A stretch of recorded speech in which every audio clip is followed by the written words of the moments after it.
சர்வதேச இளைஞர் தினத்தை முன்னிட்டு கோவையில் மாவட்ட எய்ட்ஸ் தடுப்பு மற்றும் கட்டுப்பாடு அழகுத்துறை சார்பாக மாரத்தான் நிகழ்ச்சி நடைபெற்றது.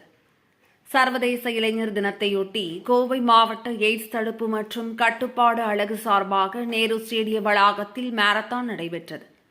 இந்நிகழ்ச்சியில் சிறப்பு விருந்தினராக கோவை மாவட்ட ஆட்சித்தலைவர் கிராந்திகுமார் பாடி கலந்து கொண்டு மாரத்தான் போட்டியை துவக்கி வைத்தார். HIV எய்ட்ஸ் குறித்த விழிப்புணர்வு ஏற்படுத்தும் வகையில் நடைபெற்ற இதில் கல்லூரி மாணவியர்கள் மற்றும் திருநங்கைகள் கலந்து கொண்டனர். 5 கிலோமீட்டர் பிரிவில் நடைபெற்ற இதில் ஏராளமானோர் கலந்து கொண்டனர்.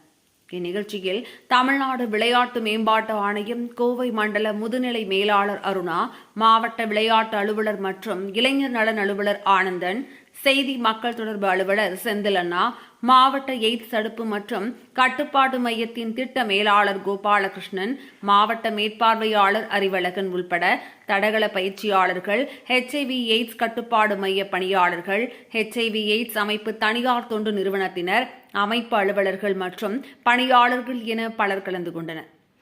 மாரத்தானில் கலந்து கொண்டு வெற்றி பெற்ற கல்லூரி மாணவியருக்கு மாவட்ட ஆட்சியர் பரிசு மற்றும் சான்றிதழ்களை வழங்கி கௌரவித்தார்.